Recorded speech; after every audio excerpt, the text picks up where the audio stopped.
Hi welcome to business pearls. RBI $12 billion విలువైన బంగారాన్ని విక్రయించిందని Bloomberg report వెల్లడించడం ప్రకంపనలు రేపింది. అయితే ఇది అవాస్తవమని స్వయంగా బ్లూంబర్గే వెల్లడించింది. బ్లూంబర్గ్ ఎకనామిక్స్ డేటా విశ్లేషణలో లోపమని కూడా అది స్పష్టం చేసింది.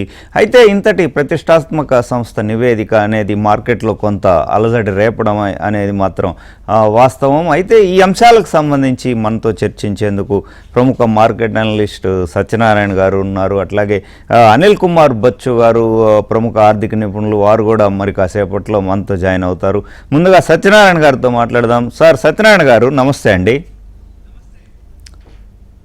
బ్లూంబర్గ్ నివేదిక అసలు ఏ బేసిస్ మీద ఇది రిలీజ్ అయింది, మళ్ళీ వాళ్ళు వెనక్కి తీసుకున్నారు, ఏంటి గందరగోళం అసలు ఎట్లా తావిచ్చిందంటారు? ఓకే ఇది లేటెస్ట్ న్యూస్ మురళి గారు. ఇది ఏం జరుగుతుంది అంటే ఒక్కొక్కసారి అంటే మన రూపాయి బలహీన పడటం, వరల్డ్ మార్కెట్ అంటే ప్రపంచ దేశాలు ఏవైతే చిన్న చిన్న దేశాలు ఉన్నాయో అవన్నీ కొన్ని వాళ్ళ యొక్క నిల్వలు, బంగారం నిల్వలు అమ్మేసుకోవటం. ఫస్ట్ టర్కీ అమ్ముకోవడం జరిగింది ఒక 2 months బ్యాక్. ఎప్పుడైతే రూపాయి బలహీన పడిపోతుందో, ఆల్ టైమ్ లోకి వచ్చిందో, ఆ దేశం యొక్క ఆస్తులు అంటే రూపాయి బలహీన పడ్డప్పుడు ఏదైతే కొనాలి అనుకుంటే మార్కెట్ లో డాలర్లు కావాలి అనగానే రూపాయి బలహీన పడిపోయింది. అంటే టర్కీ వాళ్ళది ఏదైతే ఉందో తుర్కీ అంటాం, వాళ్ళది ఫస్ట్ బాగా ఆల్ టైమ్ లోకి వచ్చినాక వాళ్ళకి నిత్యావసరాలు కానీ ఈ ముడి చమురు ధరలు పెరిగేటప్పటికి వాళ్ళకి ఏం కొనాలని చెప్పేసి వాళ్ళ దగ్గర ఉన్నటువంటి బంగారం నిల్వలు అమ్ముకోవడం జరిగింది. తర్వాత పోలాండ్ ఒకటి లైన్ లో ఉందన్నారు, తర్వాత రష్యా ఒకటి లైన్ లో ఉందన్నారు అమ్మకానికి, అంటే వాళ్ళ దగ్గర ఉన్నటువంటి బంగారం నిల్వలు అమ్ముకోవడానికి. అయితే ఆ టైంలో మంది కూడా రూపీ ఏదైతే ఉందో ఆల్ టైమ్ లోకి రావడం జరిగింది. దాంతో నా ఉద్దేశం ఏంటిదంటే ఇవన్నీ వార్తలు ఏవైతే జరుగుతున్నాయో బ్లూంబెర్గ్ వాళ్ళు ఓకే, వాళ్ళ దగ్గర అసలు వరల్డ్ మార్కెట్ లో మల్టీనేషనల్ కంపెనీ ఏదైతే బ్లూంబెర్గ్ ఉందో వాళ్ళ డేటా ఏదైతే ఎక్యురసీ ఉంటుంది మాక్సిమం. అయితే మన విషయంలో కొంచెం అది కాలేదు. ఎందుకు కాలేదో చూద్దాం. అయితే వాళ్ళు ఏదైతే డేటా ఉందో వాళ్ళు ఏంటిది క్యాల్కులేషన్ ఎర్రర్ వల్ల జరిగింది అని చెప్పేసి ఒకటి ఒప్పుకోవడం జరిగింది. క్యాల్కులేషన్ ఎర్రర్ ఏంటిది, ఈ వాళ్ళు అధికారికంగానే మన మీద ఏదైతే చేసిర్రో అది ఉపసంహరించుకోవడం కూడా జరిగింది. అంటే వాళ్ళు ఏంటిది, మన రూపాయి ఎప్పుడైతే ఆ టైంలోకి రావడం జరిగిందో ఫారెక్స్ నిల్వలకు మనం కాపాడుకోవడానికి ఆర్బీఐ ఏదైతే ఒక $12 బిలియన్ సంబంధించినటువంటి 57,000 కోట్లకి పైగా బంగారాన్ని అమ్మి ఉండవచ్చు అని అనమాట. అమ్మి ఉండవచ్చు అని ఎకనామిక్ టైమ్స్ వాళ్ళు, ఈ బ్లూంబెర్గ్ ఎకనామిక్స్ వాళ్ళు విశ్లేషణ పేర్కొనడం జరిగింది. అయితే ఈ నివేదిక పూర్తిగా తప్పుదో పట్టించేదిగా ఉందని వెంబటే మనం భారత ప్రభుత్వం ఏదైతే రిజర్వ్ బ్యాంక్ ఆఫ్ ఇండియా ఉందో వాళ్ళు తీవ్రంగా ఖండించడం జరిగింది. ఈ ఖండించడం ఏదైతే ఉందో అంటే వాళ్ళు ఏం చేశారు, బ్లూంబెర్గ్ వాళ్ళు ఎక్కడ తప్పు జరిగింది, ఎక్కడ లోపం జరిగింది, ఎక్కడ వాళ్ళ విశ్లేషణలో పొరపాటుకి ఏం జరిగింది అంటే ఇది వాళ్ళు ధరల లెక్కింపులో లోపం జరిగింది.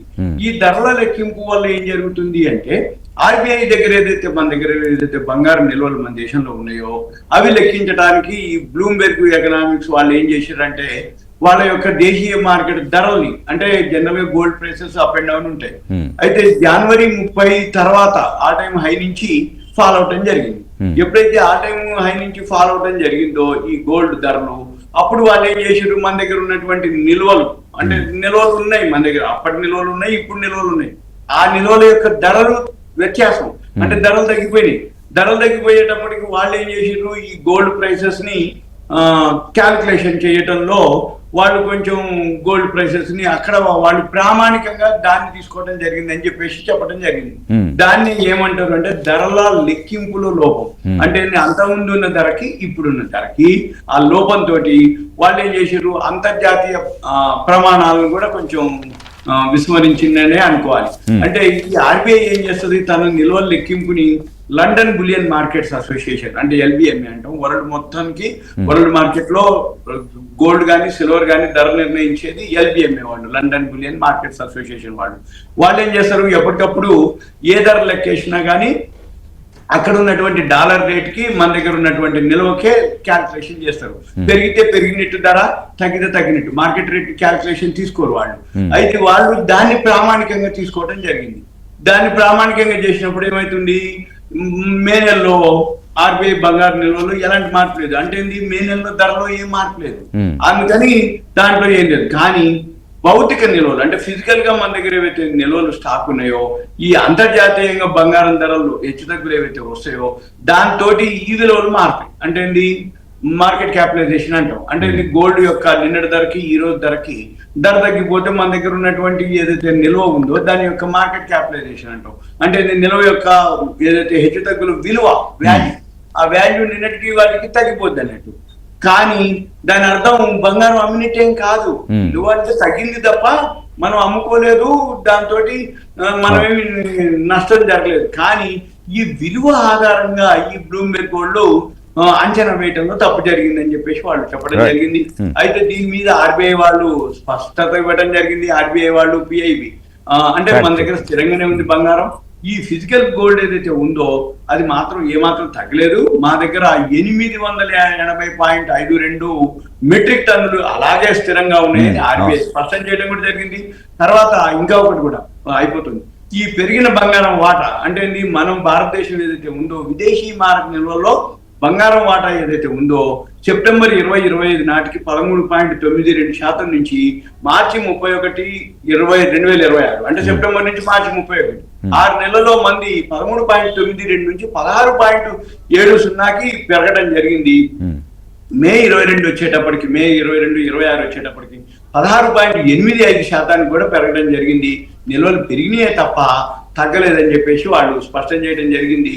దీంతో పిఐబి ఫ్యాక్ట్ అన్నమాట. వాళ్ళు ఏంటిది పిఐబి ఫ్యాక్ట్ అంటే ఏంటంటే press information bureau, PIB press information bureau వాళ్ళు ఈ పూర్తిగా అది అవాస్తవం అని చెప్పేసి, ఫేక్ అని చెప్పేసి కొట్టిపారేయడం కూడా జరిగింది. అయితే చివరికి ఏం జరిగింది అయ్యా, ఈ బ్లూంబెర్గ్ ఏదైతే కథనం ఉందో దాని నుంచి తొలగించడం, దాని మీద క్షమాపణ పూర్వకమైనటువంటి వివరణ కూడా ఇవ్వడం జరిగింది వాళ్ళు. కాబట్టి ఆర్బీఐ బంగారం అమ్మింది అనేది వార్త కేవలం ఒక తప్పుడు డేటా విశ్లేషణ ఆధారంగా పుట్టినటువంటి పుకారు మాత్రమే. రైట్. అనిల్ గారు, సార్ ఎలాంటి సందర్భాల్లో ఆర్బీఐ గోల్డ్ని సేల్ చేస్తుందంటారు? ఎట్లా ఈ రూపాయి బలహీనతను అడ్డుకట్ట వేయడానికే, అట్లాగే తగ్గుతున్న ఫారెక్స్ రిజర్వ్స్ని నిలకడగా ఉంచడం కోసమా? అసలు ఎలాంటి సందర్భాల్లో సేల్ చేస్తుంది అంటారు? ఒకటి ఏంటంటే మాత్రం మనకు ఆ సేల్ చేసే పరిస్థితి అయితే ఇప్పుడు వచ్చే అవకాశం లేదు.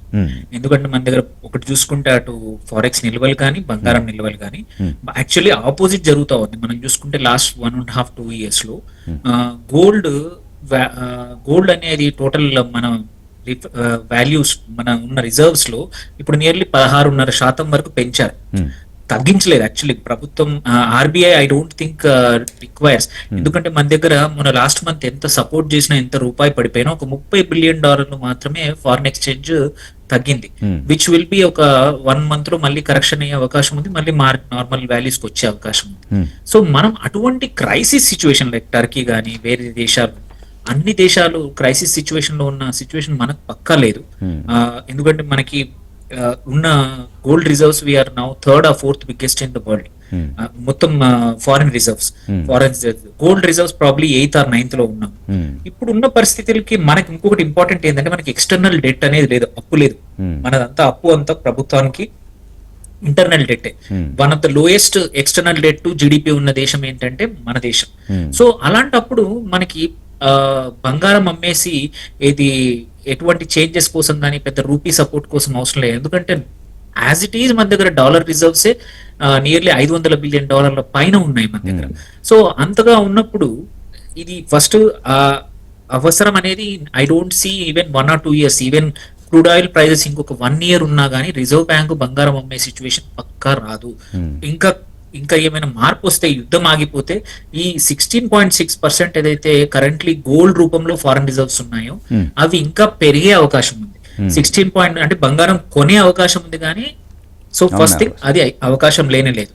సో మీరు అన్న క్వశ్చన్ ప్రకారం మీరు ఎప్పుడు అమ్మాల్సి వస్తుంది అంటే మాత్రం రిజర్వ్స్ చాలా పడిపోతేనే బంగారం వస్తుంది, లిక్విడిటీ చాలా క్రంచ్ అవుతేనే అప్పుడే అమ్మాల్సి వస్తుంది. బట్ మనకు అటువంటి క్రైసిస్, పేమెంట్ క్రైసిస్ కానీ అటువంటి సిచ్యువేషన్ ఏమీ కనబడట్లేదు, ఇది ఈవెన్ దగ్గరలో కూడా కనబడట్లేదు. సో అదైతే దూరంగా ఉంది. అండ్ ఈ ఏదైతే నేను బ్లూంబర్గ్ రిపోర్ట్ ఉందో చూడండి, అది కూడా చూసుకుంటే ఒక చిన్న ఏంటంటే మన ఆర్బీఐ వచ్చేసి every daily averages moving averages the బంగారంది మంత్ ఎండ్ లో వాల్యూ చేస్తారు, యావరేజ్ వాల్యూ. ఇతను మాత్రం సేమ్ డే వాల్యుయేషన్ తీసుకున్నాడు. యాజ్ వి ను బంగారం అనేది అప్స్ అండ్ డౌన్స్ అనేది అవుతా ఉంటది. సో 1 month యావరేజ్ కి అండ్ డైలీ యావరేజ్ కి డిఫరెన్స్ అతను అజ్యూమ్ చేశాడు ఏంటంటే, అండ్ ఈ పర్సన్ ఎవరైతే ఉన్నారో అభిషేక్ గుప్తా అని బ్లూంబర్గ్ నుంచి, అతను ఇంతకు ముందు కూడా ఇట్లాంటి తొందరపాటు చర్యలు చేశాడు. అండ్ ఇదేంటంటే గ్లోబల్ మీడియా కూడా చూసుకుంటే ఇండియాకి ఒక రకమైన స్టాండర్డ్స్, అటు యూరోపియన్ దేశాలు అమెరికా దేశాలకు మాత్రం ఇంకో రకమైన స్టాండర్డ్స్. అక్కడైతే ఏదైనా పబ్లిష్ చేసే ముందు 1-2 సార్లు ఆ ప్రభుత్వాలకు కానీ ఆ రిజర్వ్ బ్యాంకులు వాళ్ళతో కనుక్కొని నిజమైన అని కనుక్కోదని చేస్తారు. బట్ మన దగ్గర మాత్రం మోస్ట్ ఆఫ్ ద టైం ఇది ఎస్పెషల్లీ ఈ బ్లూంబర్గ్ వచ్చేసి ఈ సంవత్సరం ఇది 3వ 4వ ఆర్టికల్ ప్రభుత్వానికి సంబంధించింది పబ్లిష్ చేస్తారు, నిజం కాదని చెప్పగానే రిట్రాక్షన్ చేయడము. సో దిస్ ఈజ్ ఒక అలవాట్లాగా అయిపోయింది. ఐ థింక్ ఈసారి గట్టిగా ఆర్బీఐ వచ్చేసి మన పిఐబి ఫ్యాక్ట్ చెక్ తో గట్టిగా చెప్పడం అనేది ఒక ప్రాబబ్లీ ఒక లెసన్ లాగా నెక్స్ట్ టైం ఇటువంటి గ్లోబల్ మీడియా ఆర్గనైజేషన్స్ ఏవైతే ఉన్నాయో, రాయిటర్స్ కానీ, ఎఫ్టీ కానీ, బ్లూంబర్గ్ ఇవన్నీ కూడా చేస్తాయి ఇట్లాంటి గ్లోబల్ గా మాత్రం స్టాండర్డ్స్ ఫాలో చేస్తాయి. ఇండియా విషయానికి వచ్చే వరకు మాత్రం ఎప్పుడు కూడా గ్యాప్స్ ఉంటాయి. సో ఇదొక లెసన్ అయింటే మంచిది. రైట్. అండ్ సత్యనారాయణ గారు, ఇప్పుడు ఈ వివాదం నేపథ్యంలో ఫారెక్స్ రిజర్వ్స్ కావచ్చు, బంగారం నిల్వల విషయంలో మరింత ట్రాన్స్పరెన్సీ అవసరం అంటారా? అవును, అవసరమే. ఎలా అనేది చూద్దాం.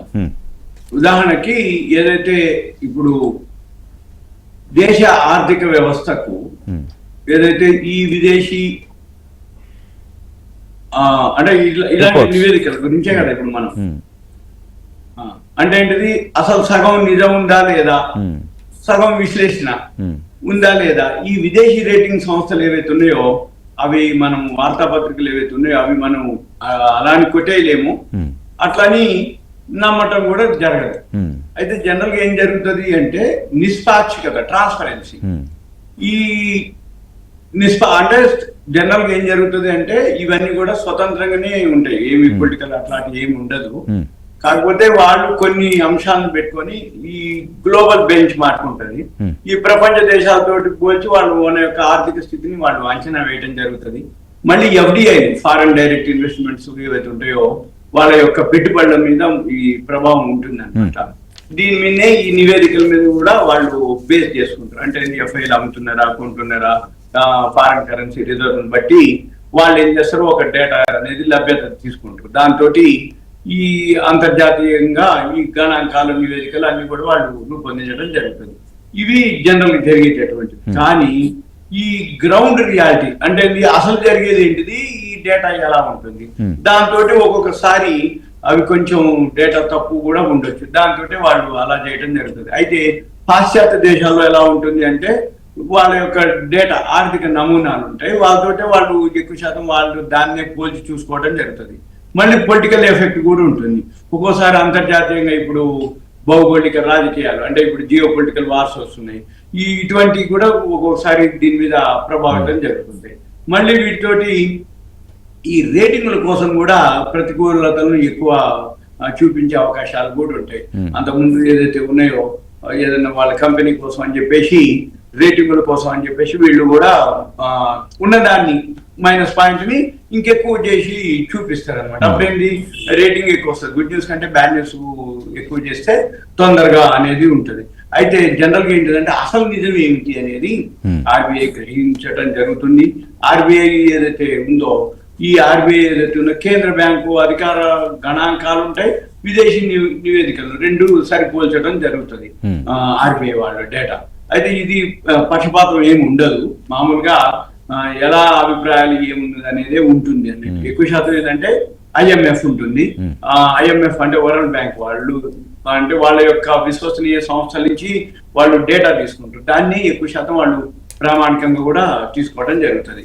మనం ఎంతసేపటికి ఏంటిదంటే నమ్మాలా నమ్మకూడదా అనేది ముందుగా మనం తెలియదు, తర్వాత అది నిజమేంటిది అనేది మళ్ళీ విశ్లేషణ ద్వారానే మళ్ళీ కొంత నిజం ఉంటుంది, కొంత ఉంటుంది.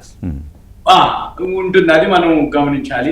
కాకపోతే ఏంటిదంటే వెమ్మటే మీరు అన్నట్టు ఆర్బీఐ వాళ్ళు ఖండించడం జరిగింది, వెమ్మటే బ్లూంబెర్గ్ వాళ్ళు సరి చూసుకోవటం, మళ్ళీ దాన్ని చెప్పడం జరిగింది. ఇలా ఉంటుంది అన్నట్టు. ఏదైతే ఇప్పుడు ఇంకా ఇకపోతే ఈ ఫారెక్స్ ఏదైతే రిజర్వ్లు ఉన్నాయో ఈ ఫారెక్స్ రిజర్వ్ల మీద అయితే ఎప్పుడు ఈ బంగారం నిల్వలు ఏదైతే ఉందో ఆ నిర్వహణ మీద ఎప్పుడు కూడా పారదర్శకత ఉంటూనే ఉంటుంది, డేటా ఉంటుంది, ప్రతిదీ కూడా ట్రాన్స్పరెన్సీ అంటారు, అదే పారదర్శకత అంటే అవసరం అనేది లేదు, అవసరం ఉంటుంది, వాళ్ళు అనౌన్స్ చేయాల్సిన బాధ్యత వాళ్ళకు ఉంటుంది, అనౌన్స్ కూడా జరుగుతూ ఉంటాయి. కాకపోతే అవి ఎక్కడెక్కడ ఉంటాయో అవన్నీ కొంచెం అబ్జర్వ్ చేసి తీసుకోవాల్సిన ఉంటుంది. ఫారెక్స్ రిజర్వ్లు మనకు బాగానే ఉన్నాయి.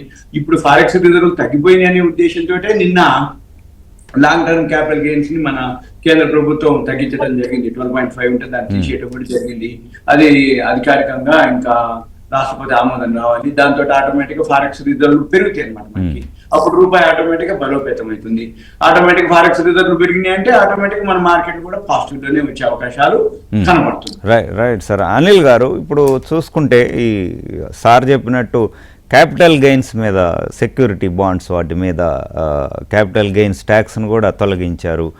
రూపీ ఆల్రెడీ ఈరోజు 50 పైసా బలపడింది.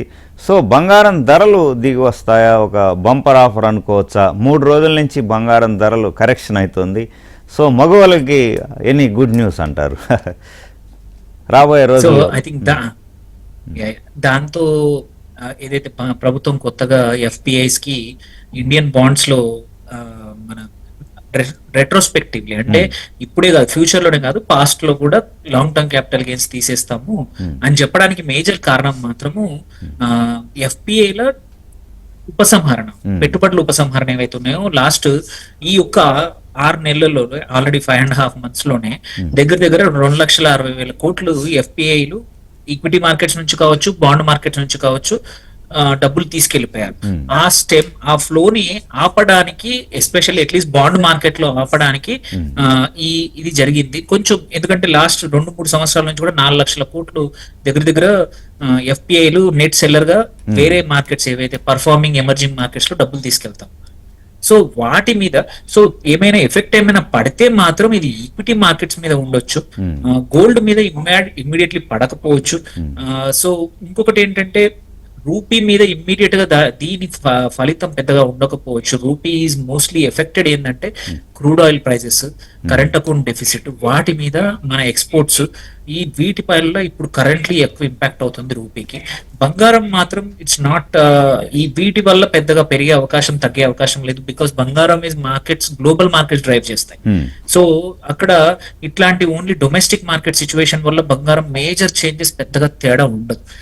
ఎందుకంటే మనము probably 4 to 5% of world gold markets లో మనం బయట నుంచి తెచ్చుకోవడమే. ఎస్పెషల్లీ ఇప్పుడు కన్సిడరింగ్ ఈ 15% అయితే గవర్నమెంట్ ట్యాక్స్ పెట్టిందో ఇంపోర్ట్స్ మీద, దాని తర్వాత ఎలాగో కొంచెం డిమాండ్ పడిపోయింది ఇండియన్ మార్కెట్ లో. సో ఆ లెక్కను చూస్తే ఆ ఫలితాల వల్ల పెద్దగా బంగారం పెద్ద తేడా రాకపోవచ్చు. Only global supply and demand and మీరు అన్నట్టు ఇప్పుడు మనం అమ్ముకునే సిచ్యువేషన్ లో లేము, బట్ లాట్ ఆఫ్ కంట్రీస్ ఏవైతే ఉన్నాయో ఇన్ఫ్లేషన్ వల్ల ఎఫెక్ట్ అవుతున్నాయి. మనము లెస్ దాన్ 5%, ఈవెన్ ఆర్బీఐ ఇవాళ చెప్పింది ఏంటంటే ఒక 0.5%, 4.6 ఎక్స్పెక్టేషన్ ఉండింది ఇన్ఫ్లేషన్ ఈ సంవత్సరానికి, అది 5.1 చేసింది. 5.1 is still under the control. But వేరే కంట్రీస్ అన్ని 10 నుంచి 30, 70, 80% ఇన్ఫ్లేషన్ తో సఫర్ అవుతున్నాయి.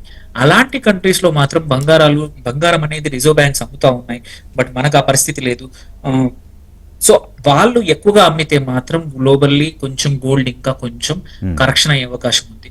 అండ్ ఇంకొక ప్రాబ్లం ఏంటంటే గోల్డ్ తగ్గవచ్చు అనే అవకాశం ఎందుకుందంటే క్రూడ్ ఆయిల్ ప్రైజెస్ యుద్ధం ఆగిపోయినా సరే తొందరగా మళ్ళీ $60 కిందికి వస్తాయని నమ్మకం లేదు. సో $60, $70 దగ్గరికి వస్తే తప్ప మార్కెట్స్, ప్రపంచవ్యాప్తంగా మార్కెట్లు అండ్ సెంట్రల్ బ్యాంక్స్ కూడా కొంచెం ప్రెషర్ తగ్గి వేరే ఆస్పెక్ట్స్ మీద ఫోకస్ చేయడానికి అవకాశం ఉంటుంది. సో అంతవరకు బంగారం మీద మాత్రం ప్రెషర్ ఉంటుంది. ఇప్పుడు క్రూడ్ ఆయిల్ ప్రైజెస్ అనేది వెరీ ఇంపార్టెంట్ ఫర్ బంగారం ప్రైజెస్. అది తగ్గితే గోల్డ్ కొంచెం పెరిగే అవకాశం ఉంది, అదర్వైజ్ తగ్గే అవకాశం. రైట్ అండి. సత్యనారాయణ గారు, మీ అంచనా ఏంటి? బంగారం ధరల మూమెంట్ ఎలా ఉండొచ్చు అంటారు?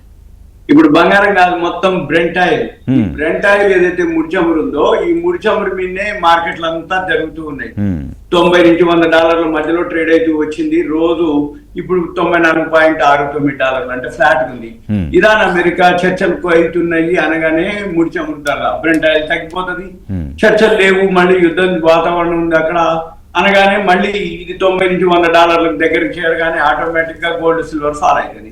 ఈ గోల్డ్ సిల్వర్ ఇప్పట్లో ఏం లేదు, గోల్డ్ రిసీట్స్ వస్తున్నాయి ఇప్పుడు కొత్తగా, అవి కొనుక్కోవడం బెటర్. ఎవరైతే ఇన్వెస్టర్లు ఉన్నారో ఈటీఎఫ్లు ఎస్ఐపిల కంటే కూడా గోల్డ్ రిసీట్స్ వస్తున్నాయి. అయితే అందరి బ్రోకర్ల దగ్గర ఈ గోల్డ్ రిసీట్స్ అవైలబుల్ లేదు, కొన్ని బ్రోకింగ్ ఫార్ముల దగ్గరే ఉన్నాయి వాళ్ళ ప్లాట్ఫామ్ లో. అయితే ఈ గోల్డ్ రిసీట్స్ లో బెనిఫిట్ ఏంటిది అంటే గోల్డ్ ఇన్వెస్ట్ చేసే వాళ్ళు లాంగ్ టర్మ్ కి చేయాలి. రెండోది చిన్న మొత్తాలు చేయకూడదు, 100, 150, 200 కూడా చేయొచ్చు. కానీ అవి చేస్తే కమిషన్ బ్రోకరేజ్ ఎక్కువ శాతం పోతుంది, వీళ్ళకి వచ్చే లాభం కంటే కూడా కమిషన్ బ్రోకరేజ్ ఎక్కువ పోతుంది. కాబట్టి ఒక 15,000, 20,000 చేయదలుచుకున్న వాళ్ళు గోల్డ్ రిసీట్స్ లో చేయడం బెటరు.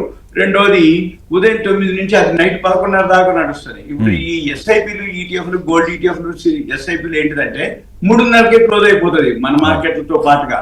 కానీ ఈ గోల్డ్ రిసల్ట్స్ ఉండదు అలా. అంటే ఏంటిది, నైట్ మన మార్కెట్ లో ఏదైతే కమోడిటీస్ గోల్డ్ సిల్వర్ ఎలా అయితే ఎంసీఎక్స్ మల్టీ కమోడిటీస్ ఎక్స్చేంజ్ ఏదైతే ట్రేడింగ్ జరుగుతుంటుందో అలానే ఈ గోల్డ్ రిసీట్స్ కూడా జరుగుతుంది. దానివల్ల లాభం ఏంటిది అంటే మనకి టైమింగ్స్ ఎక్కువ ఉంటుంది. రెండోది ఎంటర్ కానీ ఎగ్జిట్ కానీ అవకాశం ఉంటుంది. 3:30 తర్వాత హెచ్చు తగ్గులు ఉన్నా కానీ మనకు అప్లికబుల్ అవుతుంది. అదే మామూలు ఎస్ఐపిలు ఈటీఎఫ్లు గోల్డ్ చేస్తే మనకి అప్లికబుల్ కాదు. 3:30 తర్వాత పెరిగితే మనం అమ్ముకుందాం అని అనుకుంటే అవకాశం ఉండదు.